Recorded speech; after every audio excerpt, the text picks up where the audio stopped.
तो दोस्तों जैसे कि हमने लास्ट पार्ट में देखा था कि कैसे लोग आस्था को बहुत बुली और परेशान करते थे क्योंकि आस्था के पास बिल्कुल भी मैजिक नहीं होता है। लेकिन आस्था का सपना वो होता है विजिट किंग बनने का, जो कि पूरी दुनिया में सबसे स्ट्रॉन्गेस्ट मेडिसिन होता है। सारे लोग उसे कहते हैं ये इम्पॉसिबल है आस्था, और तुम कभी भी विजिट किंग नहीं बन सकते हो क्योंकि तुम्हारे पास मैजिक ही नहीं है। लेकिन आस्था कभी भी गिव अप नहीं करता है, बहुत ही ज्यादा ट्रेनिंग करता है और एक दिन आस्था की मेहनत फाइनली रंग लाती है और उसके पास उसकी 5 लीफ गिनवोर आती है, जो कि एक मैजिकल बुक होती है जिसके अंदर एक डेविल होता है। इसके बाद ये और इसका भाई यूनो कीका टाउन में आ जाते हैं, जहाँ पर इनका मैजिक नाइट एग्जाम होगा, जिसमें अगर ये लोग पास हो जाते हैं तो ये बन जाएंगे मैजिक नाइट्स, मतलब एक तरह के मैजिकल सोल्जर्स। तो ये दोनों कीका टाउन में घूम रहे होते हैं जहाँ पर इनका एग्जाम होता है। आस्था कहीं भी देख रहा होता है तो उसे बस मैजिक ही दिख रहा होता है और वो अपने बगल में बहुत ही बड़ा कैसल देखता है जो कि विजिट किंग का होता है और यहीं पर विजिट किंग रहते हैं। आस्था यूनो से बोलता है, यूनो देखना एक दिन ये कैसल मेरा होगा, सोचना भी मत ये मेरा होगा, ये तो वक्त ही बताएगा हम दोनों में से कौन विजिट किंग बनेगा।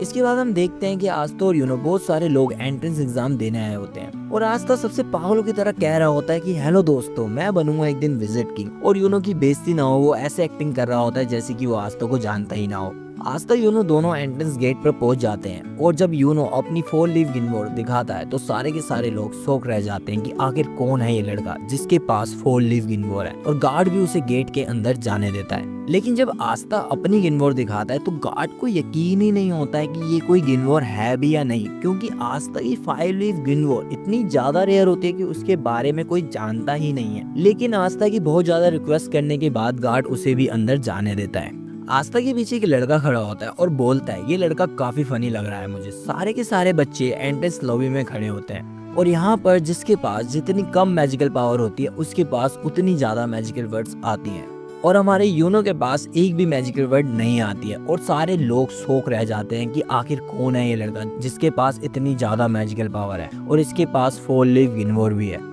और इसके बाद यूनो के पीछे 2-3 लड़कियां बढ़ जाती है और हमारे आस्था के पीछे बहुत सारी मैजिकल वर्ड्स, और सारे लोग आस्था के ऊपर हंस रहे होते हैं कि कौन है ये लड़का जिसके पास आधी से ज्यादा मैजिकल वर्ड पीछे पड़ गई हैं। आस्था भगते भगते एक आदमी से लड़ जाता है। ये आदमी बहुत ही बड़ा और ताकतवर दिख रहा होता है। आस्था को लगता है ये भी कोई बच्चा है जो एंट्रेंस एग्जाम देने आया है, और वो इसे पूछता है कि तुम्हें लगी तो नहीं ना दोस्त। ये आदमी आस्था का सर पकड़कर उसे उठा लेता है और अपने हाथों से उसका सर पीसने ही वाला होता है और उसे कहता है कि तुम जानते नहीं हो कि मैं कौन हूँ। और ये आदमी और कोई नहीं बल्कि एक मैजिक नाइट एक स्क्वाड ब्लैक बुल का कैप्टन यामी होता है, जो कि सारे की सारी मैजिक नाइट स्क्वाड से सबसे बेकार स्क्वाड होती है। और आस्था बेचारा आते ही एक मैजिक नाइट स्क्वाड कैप्टन से ही पंगा ले लेता है। यामी आस्था का सर पीसने वाला ही होता है और तभी यामी के स्क्वाड्स के 2 मेंबर वहां पर आ जाते हैं, फिन्नल और गॉर्डन। फिन्नल बहुत ही ज्यादा लड़की बाज होता है और गॉर्डन बहुत ही ज्यादा शांत और अच्छा होता है। फिन्नल यामी से कहता है, आप यहाँ क्या कर रहे हो, जल्दी चलिए इवेंट स्टार्ट होने वाला है। जिसमें यामी बोलता है, अरे कुछ नहीं, मैं बस ऊपर जाने का रास्ता भूल गया था।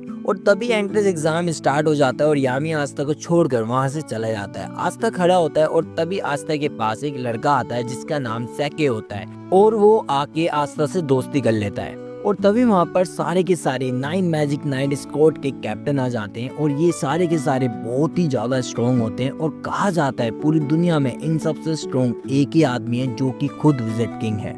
इस कैप्टन का नाम विलियम होता है और ये गोल्डन डॉन का कैप्टन होता है, और इसकी स्क्वाड वर्ल्ड की नंबर 1 स्क्वाड होती है और सभी का सपना होता है इसकी स्क्वाड ज्वाइन करने का। वहीं पर यामी की स्क्वाड ब्लैक बुल सबसे खराब होती है और इसमें कोई भी नहीं जाना चाहता।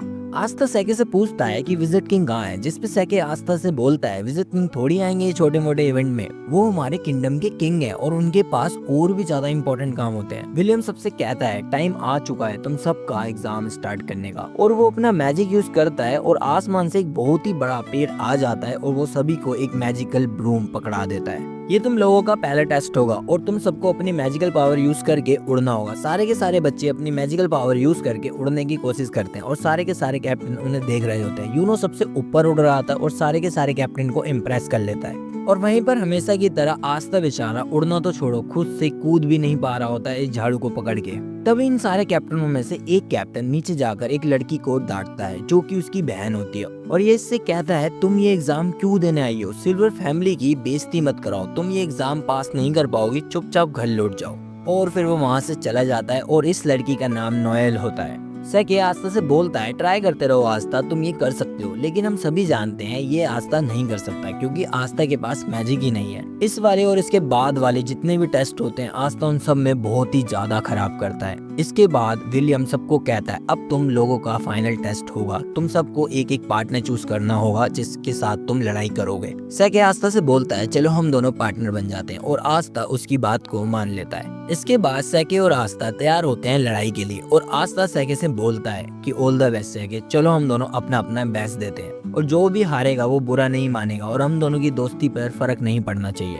और अब सैके असली रंग दिखाता है। वो आस्था से बोलता है ध्यान से सुन गंदी नाली की कीड़े, मैं तेरा कोई दोस्त वोस्त नहीं हूँ, मैंने बस तुझसे इसलिए दोस्ती की थी क्योंकि मुझे पहले से पता था ये वाला टेस्ट होने वाला है जिसमें हम लोगों को अपना अपना पार्टनर खुद डिसाइड करना होगा और इसलिए मैंने तुझसे दोस्ती की थी ताकि तुम्हारे जैसे वीक लड़के को हरा कर मैं आराम से एक मैजिक नाइट बन सकूं। और ये कहकर वो वहाँ से चला जाता है। आस्था एकदम से शॉक्ड रह जाता है क्योंकि उसे लगा था कि उसको उसका पहला दोस्त मिल गया था। और ये सारे लोग भी बोलने लगते हैं कि क्या यार सैके तो बहुत चालाक निकला, वो आसानी से आस्था को हरा कर ये मैच जीत जाएगा और मैजिक नाइट बन जाएगा। यार काश आस्था ने हम लोगों को चूज किया होता और हम भी आस्था को हराकर आराम से जीत जाते, क्योंकि इन सब लोगों को लग रहा होता है कि आस्था कोई बहुत ही बड़ा वीक लूजर है। सैके हंसते हुए तैयार होता है अपनी फाइट के लिए और अपनी गेम बॉल निकाल कर तैयार हो जाता है। सारे के सारे कैप्टन श्योर होते हैं कि आस्था जीत नहीं पाएगा क्योंकि इन लोगों को पता ही नहीं होता है आस्था कोई लूजर नहीं है। इन दोनों की फाइट स्टार्ट होती है और आस्था अपनी गेम बॉल से अपनी तलवार निकालता है और सैके के ऊपर एक ही अटैक में सैके की बैंड बजा देता है। सारे के सारे लोग देखकर तंग रह जाते हैं कि ये क्या हुआ, ये लड़का तो बहुत ज्यादा स्ट्रॉन्ग है। और यूनो भी दूर से खड़ा होकर आस्था को देखकर हंस रहा होता है। सारे के सारे कैप्टन भी शौक रह जाते हैं और आस्था अपनी तलवार निकालकर अपने कंधे पर रख लेता है और बोलता है मेरा नाम याद रखना सैके, आस्था, और मैं वो हूँ जो एक दिन बनेगा विजिट किंग। और इसके बाद बाकी सारे बच्चों की लड़ाई होती है और फाइनली यूनो की बारी आ जाती है। यूनो से कोई लड़ना नहीं चाहता था क्योंकि कोई हारना नहीं चाहता था, लेकिन तभी यूनो के पास सलीम आ जाता है और इसने ही पहले यूनो के ऊपर अटैक किया था। यूनो से कहता है पिछली बार तो तुम बच गए थे लेकिन इस बार तुम नहीं बचोगे। और इन दोनों की बहुत ज्यादा भयंकर लड़ाई होती है, लेकिन आखिर में यूनो अपने मैजिक से सलीम को हरा देता है। इसके बाद एंट्रेंस एग्जाम खत्म हो जाता है और सारे के सारे कैप्टन की बारी होती है चूज करने की कि वो कौन कौन से बच्चे को अपनी टीम में लेना चाहेंगे।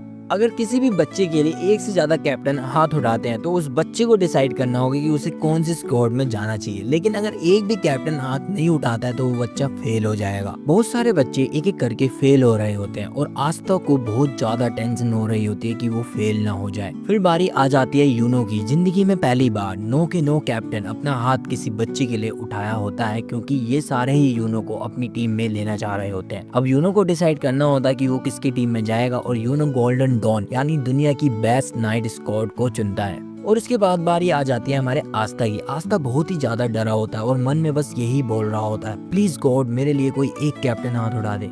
और आस्था के लिए कोई भी कैप्टन अपना हाथ नहीं उठाता है, जिसका मतलब है आस्था फेल हो जाता है। आस्था बहुत ही ज्यादा दुखी हो जाता है और वहाँ से जाने ही वाला होता है, लेकिन तभी यामी खड़ा होता है और बोलता है तुम जानते हो बच्चे तुम फेल क्यों हुए हो, क्योंकि तुम बहुत ही ज्यादा वीक हो और तुम्हारे पास मैजिक भी नहीं है। फिर आखिर तुम सोच भी कैसे सकते हो तुम मैजिक नाइट बन सकते हो। इसके बाद यामी अपनी मैजिकल पावर दिखाता है जो कि इतनी ज्यादा स्ट्रॉन्ग होती है कि आसपास की जमीन हिलने लगती है। वो नीचे कूदता है और आस्था के पास जाके बोलता है मैंने सुना है कि तुम विजिट किंग बनना चाहते हो, तुम्हें पता भी है ना कि विजिट किंग बनने के लिए तुम्हें मुझे और ये 8 के 8 कैप्टन को हराना होगा।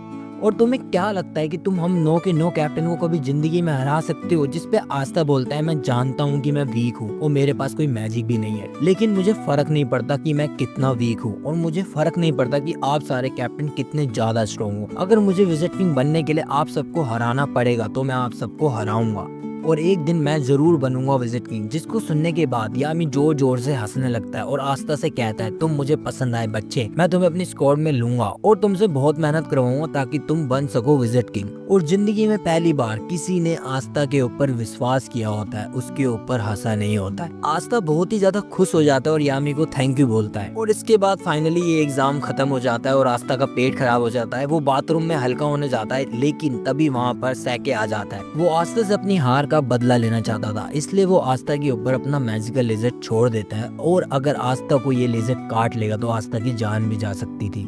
लेकिन तभी यूनो आके आस्था को बचा लेता है और सैके को डरा कर बोलता है, सोचना भी मत कि तुम आस्था के टक्कर के हो, तुम आस्था के आस पास भी नहीं आते हो, आस्था मेरा राइवल है और वो मेरे टक्कर का है, अब चुपचाप निकलो यहाँ से। और सैके डर के वहाँ से भाग जाता है। फिर आस्था और यूनो निकल जाते हैं अपने अपनी मंजिल की तरफ और जिंदगी में पहली बार ये लोग साथ नहीं रहेंगे। तो दोस्तों इस वीडियो में इतना ही और नेक्स्ट पार्ट बहुत ही ज़्यादा अच्छा होने वाला है और मैं नेक्स्ट पार्ट जब अपलोड करूँगा जब इस वीडियो पे 100 लाइक आ जाएंगे, तो लाइक बिना करे मत जाना।